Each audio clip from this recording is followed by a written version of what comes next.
Soyez bénis et bienvenue une fois de plus à Repas Divin, une émission qui vous donne la latitude et qui vous donne ainsi une alimentation spirituelle qu'il vous faut pour prendre de la croissance. Ce matin, je vais vous parler de chercher premièrement le royaume des cieux. Un thème vulgaire, un thème qu'on a déjà beaucoup écouté, mais je vais entrer dans la profondeur. Dans le livre de Luc chapitre 12, au verset 31, il est écrit « Cherchez plutôt le royaume de Dieu et toutes ces choses vous seront données par-dessus. » Écoutez-moi très bien. L'église n'est pas un supermarché des mariages. L'église n'est pas un supermarché de l'emploi. L'église n'est pas le supermarché de la santé. L'église est l'ambassade du royaume de Dieu. Et nous venons à l'église. L'Éternel ne veut pas que tu aies le visa pour aller chercher le mariage. Non, il ne veut pas que tu aies le visa pour chercher l'emploi, pour chercher la santé.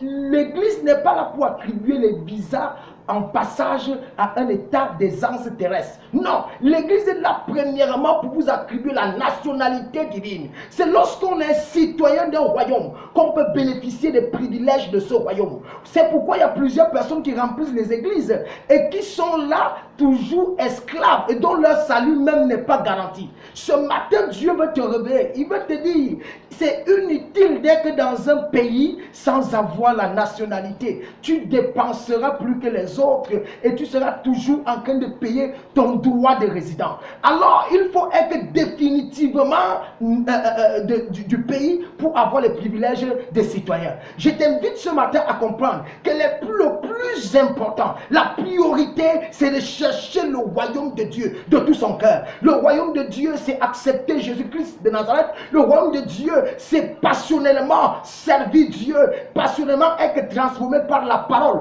donner une nouvelle vitrine de vie. C'est pas simplement là pour le bénéfice terrestre. Écoute-moi très bien.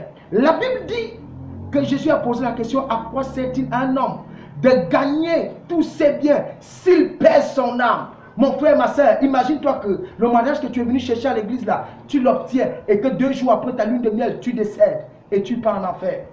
Dieu te parle ce matin. Dieu te dit que si tu obtiens d'abord le royaume de Dieu, la chose que tu demandes, le mariage que tu veux, le travail que tu veux, sera une bénédiction sans suivre d'aucun chagrin.